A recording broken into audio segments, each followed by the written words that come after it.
इस वीडियो में एनालिसिस करेंगे शेयर का। तो जो अभी करंट प्राइस है इसका 131 चल रहा है, आप देख रहे हैं। और मार्केट कैपिटल भी एक अच्छा है। इसका स्टॉक पी है जो है 55 है, और रिटर्न ऑफ कैपिटल एम्प्लॉय 4.99% है। प्रमोटर होल्डिंग इसमें 81.8 है, यानी कि हाई प्रमोटर होल्डिंग है। रिटर्न ऑफ इक्विटी यानी कि जो पैसा ये बना रहा है इक्विटी से 5% कमा रहा है पैसा। रिटर्न ऑफ कैपिटल एम्प्लॉय यानी कि जो एसेट्स हैं और जो लोन लेके और इक्विटी से दोनों मिला के जो ये पैसे बना रहे हैं वो 4.99% बना रहा है। अब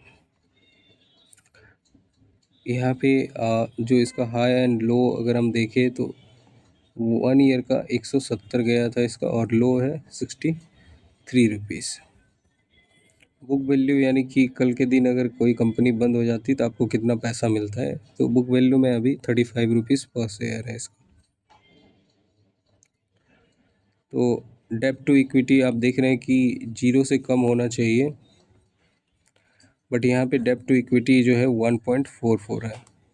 और return average return of equity अगर हम 5 ईयर की बात करें तो यहाँ पे हमें जो देखने को मिल रहा है ओनली 10.1% रिटर्न ऑफ इक्विटी हमें देखने को मिल रहा है।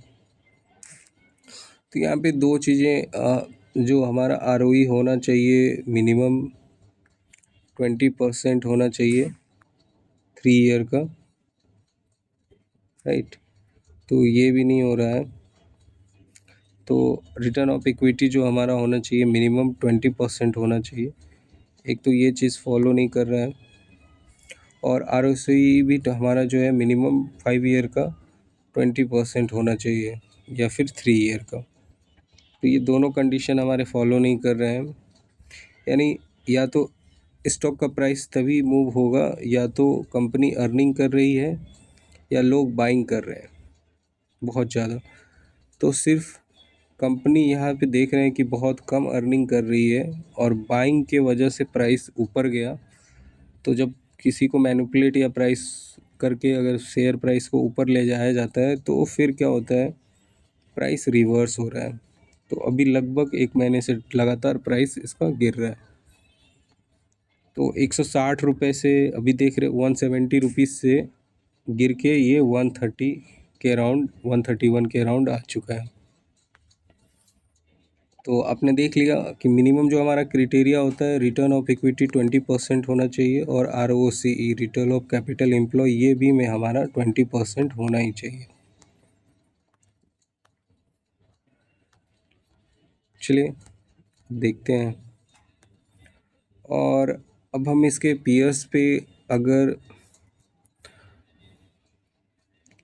पी रेशियो अगर हम कंपेयर करें तो 17.88% 17.88 है एनटीपीसी का। और इसका अगर 6 मंथ का हम यहीं पे अगर रिटर्न देखेंगे तो 14.52% रिटर्न दिया है एनटीपीसी ने, और इसका पीई रेशियो 17.88 रुपीज़ है।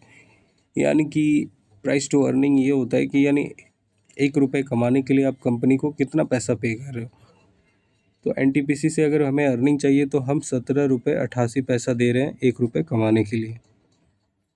और यहीं पे अगर एसजीवीएन की देखी जाए पीई रेशियो, तो यहाँ पे हमें 1 रुपये कमाने के लिए कंपनी को 55 रुपये देना पड़ रहा है, यानी हाई पी रेशियो है।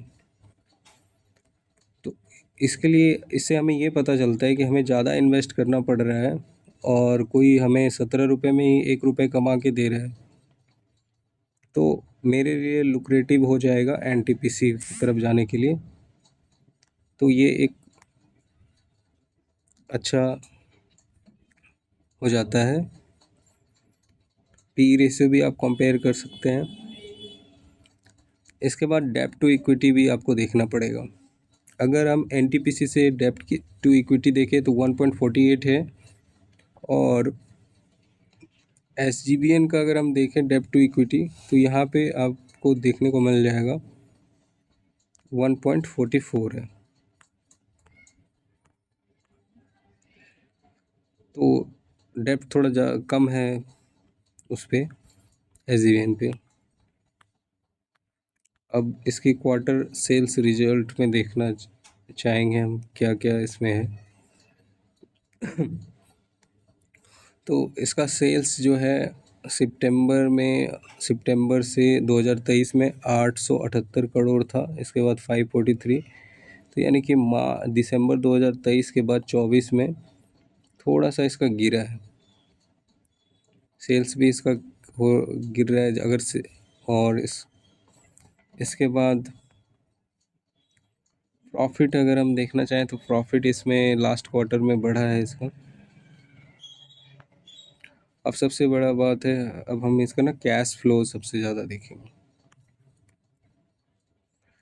तो अगर कैश फ्लो की बात की जाए, 2019 में नेगेटिव था इसके पास, 2021 में 267% माइनस में था ये, 2022 में भी माइनस था, 2023 में 314 था और 2024 में घट के हो गया 309। यानी कि कंपनी में अगर कैश फ्लो ज़्यादा होता है तो वो क्या करते हैं, या तो अपने इक्विटी को दोबारा से ख़रीद लेते हैं प्रमोटर, या फिर कंपनी में अगर कुछ इम्प्रूवमेंट करना चाहे तो बिजनेस एक्सपेंड करने के लिए वो पैसा लगाते हैं, अगर कैश फ्लो कंपनी में ज़्यादा है तो।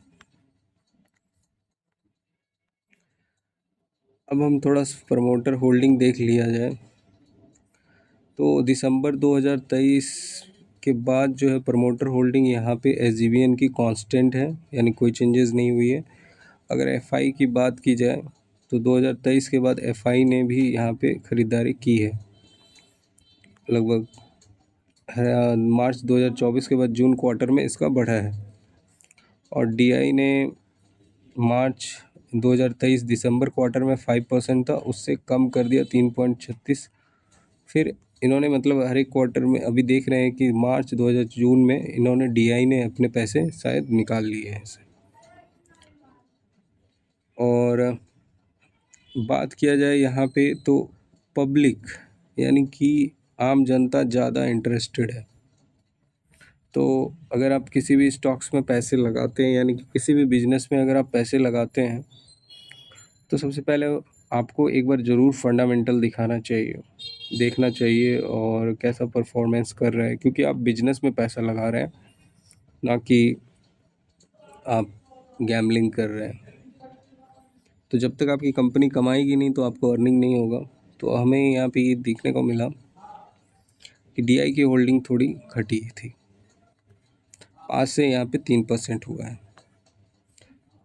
तो स्टॉक का प्राइस जो है आने वाले टाइम में हो सकता है कि बढ़े, बट कंडीशन ये है कि अगर अर्निंग से कमाता है तो इतना ज़्यादा रिवर्स नहीं होगा पैसा। अगर 20% पहला हमारा यही रहता है, ROCE return of capital employ 20% होना चाहिए 3 ईयर या 5 ईयर का, बट यहाँ पे 10.1% है। यानी कि अगर हम बात करें, अगर FD भी हम कराते हैं तो 7 to 8% हमें मिल जाता है यहाँ पे। और यहाँ पे अगर रिटर्न ऑफ इक्विटी की बात करें कि यानी एक बैंक से भी कम पैसा ये कमा रहा है, यानी कि 5% कमा रहा है। तो ओवरऑल मुझे उतना अच्छा नहीं लगा डिसीजन इसमें इन्वेस्ट करने का। तो यही था एक फंडामेंटल जानकारी SGBN का। याद रखें, प्राइस तभी मूवमेंट होता है या तो कंपनी एक अच्छा अर्निंग कर रही है, या फिर कंपनी में बहुत ज़्यादा बाइंग हो रही है। अगर किसी स्टॉक को मैनिपुलेट करके या बाइंग करके अगर सिर्फ प्राइस बढ़ता है तो वो दोबारा से रिवर्स आता है और आपको लॉस भी हो सकता है। तो एक बार फंडामेंटल ज़रूर देखें किसी भी स्टॉक्स में इन्वेस्ट करने से पहले। वीडियो आपकी जानकारी के लिए बनाया गया था। मिलते हैं नेक्स्ट वीडियो में। Thank you.